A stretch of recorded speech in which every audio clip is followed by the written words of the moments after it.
Pour conclure, nous avons travaillé depuis des années pour donner à notre ville une situation financière saine, en maintenant les investissements et la qualité des services publics, et nous pouvons dire fièrement que nous avons réussi. Monsieur Tixador ne semble pas très à l'aise avec les finances.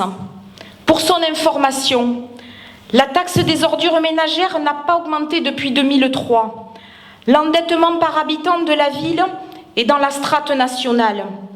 Comparer les villes de Toulouse et Le Soleil est un mauvais exemple, car je rappelle que M. Roch est également vice-président du conseil départemental et qu'à ce titre, il a obtenu des subventions de cette instance qui nous a longtemps oubliés.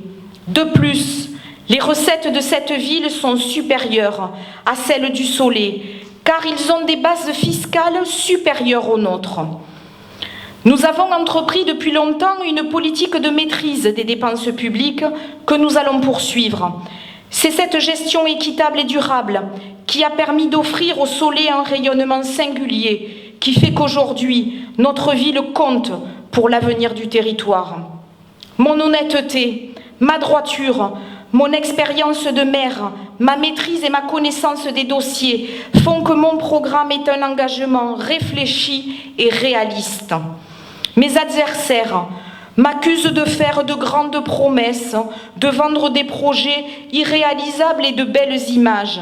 Ces personnes qui n'ont jamais rien fait pour notre ville, que l'on n'en voit nulle part, se permettent de m'accuser d'avoir de l'ambition pour le Soleil et de gros projets pour ses habitants. Oui, j'ai des projets pour notre ville, comme nous en avons toujours eu. Ces grands projets qui sont tous devenus une réalité, et notre bilan le prouve. À quelques heures du seul et unique tour des élections municipales au Soleil, face à ces attaques injustes et infondées, je me dois de rétablir la vérité.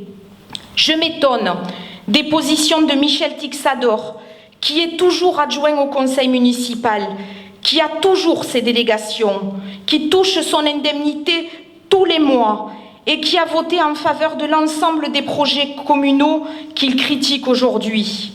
S'il était contre notre politique, pourquoi n'a-t-il pas eu le courage ni l'honnêteté de démissionner alors même que je lui ai demandé? Bien au contraire, il a refusé, en brillant par son absence. Quand il ose dire qu'il a rendu ses délégations et qu'il ne touche plus ses indemnités, il ment purement et simplement. J'ai ici son dernier bulletin de salaire, mais je suis ravie de savoir qu'il va rembourser à la ville les quelques milliers d'euros qu'il a encaissés sur son compte depuis octobre 2017, date à laquelle il a disparu de la mairie.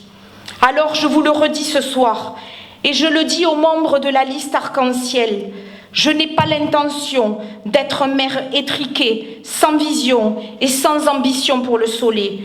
Contrairement à certains, moi je vis avec le Soleil chaque jour, dans chaque manifestation organisée par les 70 associations de la ville, dans chaque commerce, et en étant présente et impliquée au quotidien dans la gestion des services publics. Je sollicite vos voix ce dimanche, car je ne fais aucune promesse. Je m'engage pour le Soleil, pour vous, car l'essentiel c'est vous. Ouais.